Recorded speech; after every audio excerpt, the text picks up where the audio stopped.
ఓం శ్రీ మాత్రే నమః. పంచామృతం ప్రేక్షకులందరికీ హృదయపూర్వక స్వాగతం. ఈరోజు మే నెల రాశి ఫలాలు తెలుసుకునే ముందు మే నెల గోచార ఫలితాలను తెలుసుకుందాం. ఈ మే నెలలో ఆకాశం పూర్తిగా నిశ్శబ్దంగా ఉండేది కాదు. ఆకాశం మాట్లాడే నెల, అది కూడా స్పష్టంగా మాట్లాడుతుంది. ఎందుకంటే కుజుడు తన సొంత రాశి అయిన ఏరీస్ అంటే మేష రాశిలోకి ప్రవేశిస్తున్నారు. అదొక్కటే కాదు, శని తన నక్షత్రం మార్చుకొని స్వంత నక్షత్రం నుంచి బుధుని ఆధిపత్యం ఉన్న నక్షత్రంలోకి వెళ్ళబోతున్నారు. అలాగే రవి ఏరీస్ సైన్లోంచి అంటే మేషంలోనికి ప్రవేశించడం జరుగుతుంది. తర్వాత మేషం నుంచి వృషభంలోకి కూడా మారుతారు. శుక్రుడు కూడా వృషభం నుంచి మిథునంలోకి మారబోతున్నారు. బుధుడు ఈ ఒక్క నెలలోనే 3 రాశులు మారుతున్నారు.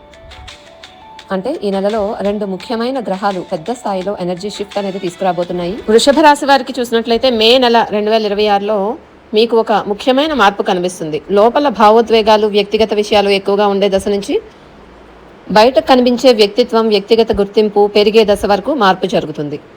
సో ఈ టైంలో మీపై మీరే శ్రద్ధ పెట్టుకోవడానికి, మీ వ్యక్తిత్వాన్ని మెరుగుపరచుకోవడానికి, మీ రూపం, మీ స్టైల్లో మార్పులు చేసుకోవడానికి, ఆర్థిక పరిస్థితిని స్థిరపరచుకోవడానికి, మనసును ప్రశాంతంగా ఉంచుకోవడానికి, ఆచితూచి నిర్ణయాలు తీసుకోవడానికి చాలా అనుకూలమైన సమయం. ఈ వృషభ రాశి వారికి ఈ నెల 2వ భాగంలో పరిచయాలు, అవకాశాలు వచ్చే సమయం.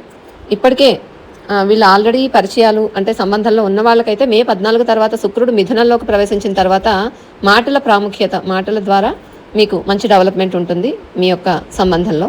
తర్వాత ఎక్కువగా మాట్లాడే అవకాశాలు ఉంటాయి. కొత్త విషయాలు తెలుసుకోవాలనే ఆసక్తి కూడా పెరుగుతుంది. మీరు వృత్తి పరంగా ఏ ఉద్యోగం కానీ బిజినెస్ కానీ చేసిన వాళ్ళకి రాహు 10వ ఇంట్లో ఉండటం వల్ల ఒత్తిడి ఇంకా కొనసాగుతూనే ఉంటుంది. స్ట్రెస్ అనేది ఉంటుంది రాహు ఉన్న ప్లేస్మెంట్. కానీ నెల మధ్య తర్వాత నుంచి రవి లగ్నంలోకి వస్తున్నారు. రవి మీకు ఎప్పుడైతే మీ రాశిలోకి రావటం వల్ల అంటే 15 తర్వాత ఎప్పుడైతే ఈ నెలలో మీకు రవి మీ రాశిలోకి వస్తారో ఇతరుల దృష్టిలో మీకు ఎక్కువగా మీరు కనిపిస్తారు. ఇది మంచి గోచారం అని చెప్పుకోవచ్చు. మీ ప్రశాంతతే మీకు బలం అవుతుంది. కానీ మీ ఒత్తిడిని ఎప్పటికప్పుడు లోపలే దాచుకుంటూ ఉంటే శరీరం సమస్యల రూపంలో మీకు స్పందించే అవకాశం కూడా కనిపిస్తోంది. ఎగ్జాంపుల్, మీకు అలసట, నిద్ర సమస్యలు, తర్వాత తీపి పదార్థాలపై ఎక్కువ ఇంట్రెస్ట్ రావడం, ఎక్కువ ఎమోషనల్గా తినడం, ఇలాంటివి ఎక్కువగా కనిపించే అవకాశాలు అయితే ఉన్నాయి. ఈ సమయంలో ఇవి కంట్రోల్ చేసుకోవాలి. ధన పరిస్థితి చూస్తే కనుక మెరుగుపడే అవకాశమే ఉంది. కానీ సౌకర్యాలు, అవసరం లేని ఖర్చులు కూడా వచ్చే అవకాశాలు, అవి చేయకుండా జాగ్రత్త పడాలి. ఇల్లు లేదా స్థలానికి సంబంధించిన విషయాలు నిర్ణయం తీసుకుంటారు. బట్ ఈ టైంలో ఆవేశంతో నిర్ణయం తీసుకోవద్దు. ఎందుకంటే మే 11 తర్వాత కుజుడు మీ వ్యయస్థానంలోకి వెళ్తున్నారు. అది కూడా గండాంత స్థితిలో ఉండటం వల్ల కుజుడు మే 11 తర్వాత ఆస్తి విషయాల్లో కానీ ప్రాపర్టీస్ విషయాల్లో కానీ తొందరపడడం మంచిది కాదు. కుజుడు బలంగా లేరు కాబట్టి, అంటే మీకు వ్యయస్థానం కాబట్టి ముందుగా అన్ని విషయాలు చూసుకున్న తర్వాతే ముందుకు వెళ్ళాలి. బట్ ఈ టైంలో కొంత వెయిట్ చేస్తే మంచిది. మానసికంగా చూస్తే మీకు కుజుడు 12లో ఉండటం, అసహనం పెరగడం, లోపల మీరు కోపాన్ని దాచుకోవాల్సిన అవసరం, అనవసరమైన ఖర్చులు పెరిగే అవకాశాలు కనిపిస్తున్నాయి. మే 23 వరకు బుధుడు అస్తంగత్వ స్థితిలో, అంటే రవితో బుధుడు కలిసి ఉండటం, రవితో ఏ గ్రహం కలిసినా అస్తంగత్వం అంటారు. సో అస్తంగత్వ స్థితిలో ఉన్న బుధుడి వల్ల ఆర్థిక సంబంధాల విషయాల్లో అయోమయం, ఆలస్యాలు జరిగే అవకాశాలు ఉన్నాయి. కుటుంబంకి సంబంధించి కేతు ఆల్రెడీ మీకు 4వ ఇంట్లోనే ఉన్నారు. అదే కంటిన్యూషన్ జరుగుతుంది. ఇంటి విషయాల్లో ఎక్కువగా మీకు కొంత డిస్సాటిస్ఫాక్షన్ కావచ్చు, డిసప్పాయింట్మెంట్, ఇలాంటివి దూరంగా ఉండాలనే ఆలోచన రావచ్చు. తల్లి లేదా ఇంటి వాతావరణంలో ప్రశాంతత లేనట్టుగా అనిపిస్తుంది. పని కారణంగా మీకు ఇంటి కంటే కూడా బయట ఎక్కువగా గడపాలి అనే ఆలోచన వస్తుంది. ప్రయాణాలు చూసుకున్నట్లయితే ఈ నెలలో మీకు విదేశీ ప్రయాణాలు లేదా ప్రశాంత ప్రదేశాలకు వెళ్ళే అవకాశాలు ఉన్నాయి. ఉద్యోగ స్థలంలో అంతర్గత ఇంటర్నల్ పాలిటిక్స్ కూడా ఉండే అవకాశాలు, కానీ మీ ప్రశాంతత వల్ల మీకు అది హెల్ప్ అవుతుంది.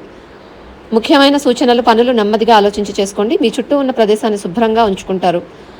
ముఖ్యమైన నిర్ణయాలు మే మధ్య నుంచి చివరి వరకు తీసుకోవడం మంచిది. తర్వాత సరైన నిద్ర తీసుకోవాలి. ఒత్తిడిని లోపల దాచుకోకూడదు.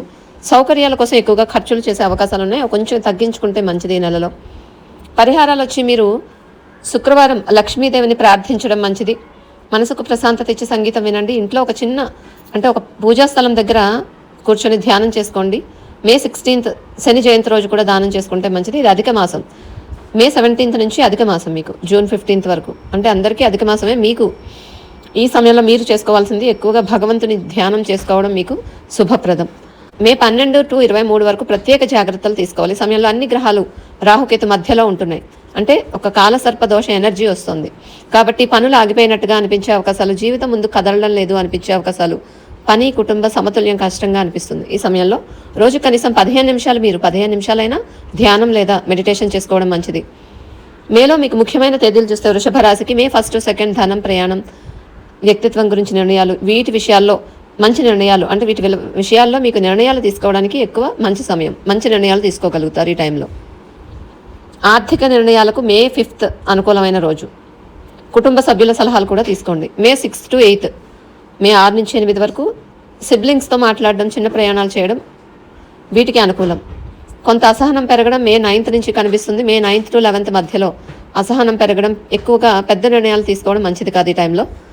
ఇంట్లో చిన్న చిన్న రిపేర్స్ ఉంటే చేయించుకోవాలి. ఉంటే అది కంటిన్యూ అయితే కనుక మీకు ఇంకా నెగిటివిటీ పెరిగే అవకాశాలు కొన్ని గ్రహ పరిస్థితుల రీత్యా కనిపిస్తున్నాయి. మే 11 to 14 భార్యాభర్త, పిల్లలు, విద్యార్థులకు మంచి సమయం. మే 14 to 16 ఉద్యోగ స్థలంలో సహచరులతో కలిసి మంచి సమయం గడుపుతారు. కేసులు, వివాదాలు ఉన్న వాళ్ళకి ఈ టైంలో కొంత ఉపశమనం వస్తుంది. మే 17 to 19 వచ్చి మీ ఫ్యామిలీ మెంబర్స్తో కలిసి బయటికి వెళ్ళడం, కొత్త వస్తువులు కొనుక్కోవడం, ఇటువంటి వాటికి మంచిది. మే 20 to 22 వరకు ఆరోగ్య జాగ్రత్తలు, ప్రత్యేకంగా స్టమక్ సంబంధించిన వాటి మీద, అంటే అటువంటి రిలేటెడ్ ఆరోగ్యం శ్రద్ధ అవసరం. అనారోగ్య సమస్యలు వచ్చే అవకాశాలు కొంత కనిపిస్తున్నాయి ఆ సమయంలో, ఆ 3 డేస్లో. మే 23 to 25 మధ్యలో కొత్త విషయాలు నేర్చుకోవడానికి, ఫాదర్తో డిస్కషన్స్, తర్వాత ప్రయాణాలకు కూడా ఇది మంచి సమయం. మే 25 to 28 పెద్దలతో మాట్లాడి, అంటే ఇంట్లో వాళ్ళతో మాట్లాడి నిర్ణయాలు తీసుకోవడానికి, కొత్త పనులు ప్రారంభించడానికి మంచి టైం. మే 28 to 30 మధ్యలో మీకు స్నేహితులకు బాగా కలిసి వస్తుంది. మే 31 రోజు మీకు ఎక్కువగా స్లీప్ పైన కాన్సన్ట్రేట్ చేసుకోండి. నిద్ర సమస్యలు ఎక్కువగా అయ్యే అవకాశాలు ఉంటాయి. ఖర్చులు కూడా పెరిగే అవకాశం ఉంది.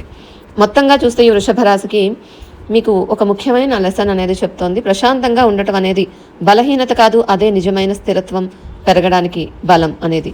సో ఇప్పుడు మీరు ఈ యొక్క చెప్పిన జాగ్రత్తలు పాటిస్తూ రెమెడీస్ కూడా చేసుకున్నట్లయితే, అంటే మీ రాశికి వ్యయస్థానంలో వస్తున్న రవి, కుజుడు, బుధుడు, వీటికి రెమెడీస్ చేసుకోవడం కూడా మంచిది. కేతువు కూడా చేసుకోవాలి. వాటి ధ్యాన మంత్రాలు చదువుకోండి.